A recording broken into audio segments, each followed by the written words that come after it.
স্বাগতিক শ্রীলঙ্কা নারী এ দলের বিপক্ষে টানা তৃতীয় জয়ের দেখা পেল বাংলাদেশ নারী এ দল। 5 ম্যাচের টি-20 সিরিজের আগের 2 ম্যাচেও খুব সহজেই জয়ের বন্দরে পৌঁছে গিয়েছিল বাংলাদেশ নারী এ দল। অবশেষে তৃতীয় ম্যাচে এসেও বাংলাদেশ তার জয়ের ধারা অব্যাহত রাখল।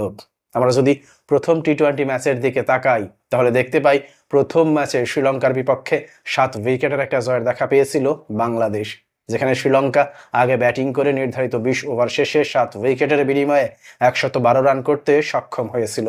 পরবর্তীতে বাংলাদেশ 18.5 ওভারেই মাত্র 3 উইকেট হারিয়ে জয়ের বন্দরে পৌঁছে যায়। পরবর্তীতে দ্বিতীয় ম্যাচে এসে বাংলাদেশ শ্রীলঙ্কাকে 104 রানের বড় ব্যবধানে পরাজিত করে, যেখানে আগে ব্যাটিং করে বাংলাদেশ নির্ধারিত 20 ওভার শেষে 6 উইকেটের বিনিময়ে 164 রান করতে সক্ষম হয়েছিল। পরবর্তীতে শ্রীলঙ্কাকে তারা 16.4 ওভারেই মাত্র 60 রানে অল আউট করে দেয়।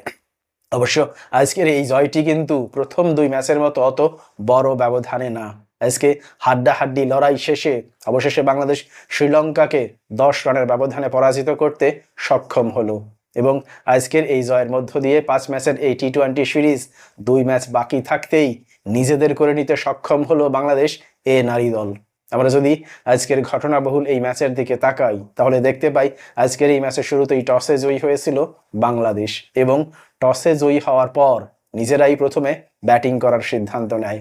ব্যাটিং করতে নামার পর বাংলাদেশের 2 উদ্বোধনী ব্যাটার দিলারা এবং সাথী খুব ভালো একটা স্টার্ট এনে দেন বাংলাদেশকে।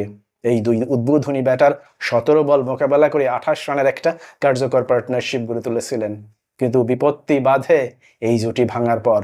একটা পর্যায়ে বাংলাদেশের সংগ্রহ ছিল 2 উইকেটে 54, সেখান থেকে হঠাৎ করেই 32 রানের মধ্যে বাংলাদেশ 6টি উইকেট হারায়। অর্থাৎ 54 রানে যেখানে 2 উইকেটের পতন ঘটেছিল বাংলাদেশের, সেখান থেকে 86 রানেই 8 উইকেট হারায় বাংলাদেশ।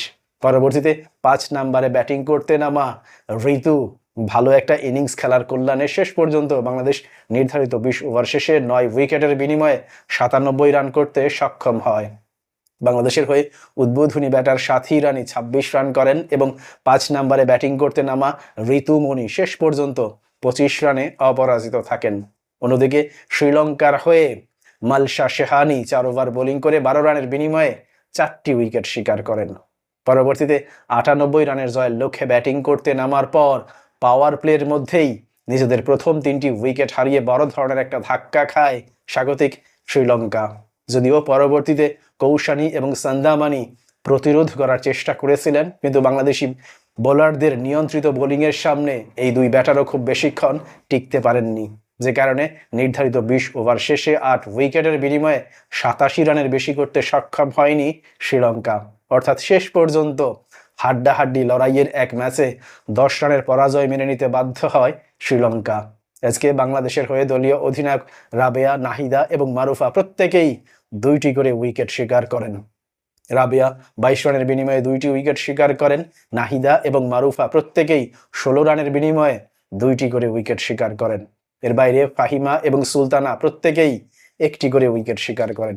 প্রিয় দর্শক, 2 ম্যাচ বাকি থাকতেই যেভাবে বাংলাদেশ নারী ক্রিকেট দল 5 ম্যাচের এই সিরিজ 3-0 ব্যবধানে নিজেদের করে নিল, তাতে করে বাংলাদেশের এই দুর্দান্ত পারফরমেন্স সম্পর্কে আপনার কোনো মন্তব্য কিংবা মতামত থাকলে অবশ্যই তা কমেন্ট বক্সে লিখে জানান। ভালো থাকবেন সবাই। আল্লাহ হাফেজ।